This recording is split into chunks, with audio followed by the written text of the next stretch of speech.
জড়জগতে জীব হয়ে জন্মগ্রহণ করাই হল সকল জীবের দুঃখ। কেউ অল্প দুঃখ পায়, কেউ বা অধিক, কিন্তু কেউই দুঃখ থেকে মুক্ত নয়।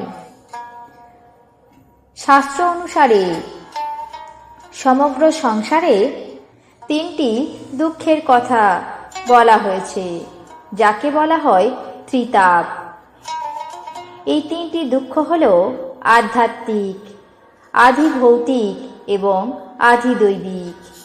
এই আধ্যাত্মিক দুঃখ হল দেহ এবং মানসিক দুঃখ।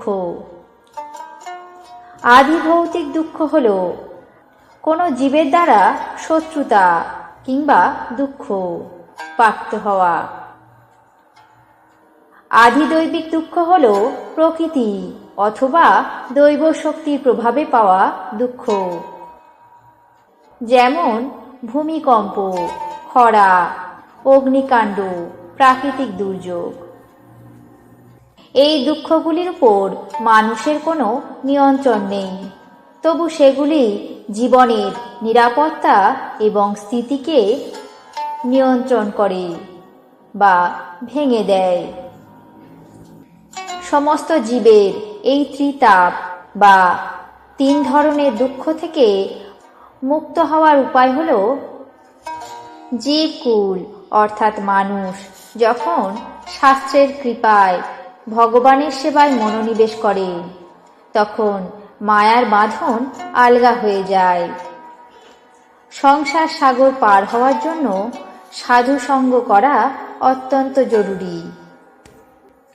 সাধু সঙ্গ এবং হরিনাম সংকীর্তন করা বা শ্রবণ করা, ভক্তিপথে সৎভাবে চলা প্রত্যেক জীবের বা মানুষের জীবনের পরম কর্তব্য হয়।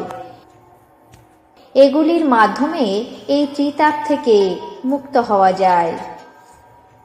ভগবান প্রত্যেকটি জীবের মধ্যে সুখ এবং দুঃখ সমানভাবে দিয়েছেন। যেমন সাধুদের সংসার কেড়ে নিয়ে তাদেরকে সন্তুষ্টি দিয়েছেন, ঠিক তেমনি সংসারী মানুষদের সংসার দিয়ে তাদের থেকে সন্তুষ্টি বা মনের শান্তি কেড়ে নিয়েছেন। কেউ ধনী, কেউ বা গরিব। ধনী ব্যক্তি সর্বদাই গরিব ব্যক্তিদের দেখে সুখী থাকে, আর গরিব ব্যক্তি সর্বদাই ধনী ব্যক্তিদের কাছাকাছি আসতে চায়।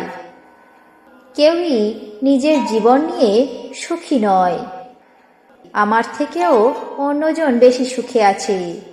এইভাবে নিরন্তর চলতে থাকে মনের মধ্যে অসন্তোষ। তাই এই ত্রিতাপ থেকে মুক্ত হওয়ার একমাত্র উপায় হল ভগবান শ্রীকৃষ্ণের চরণে নিজেকে সমর্পণ করা।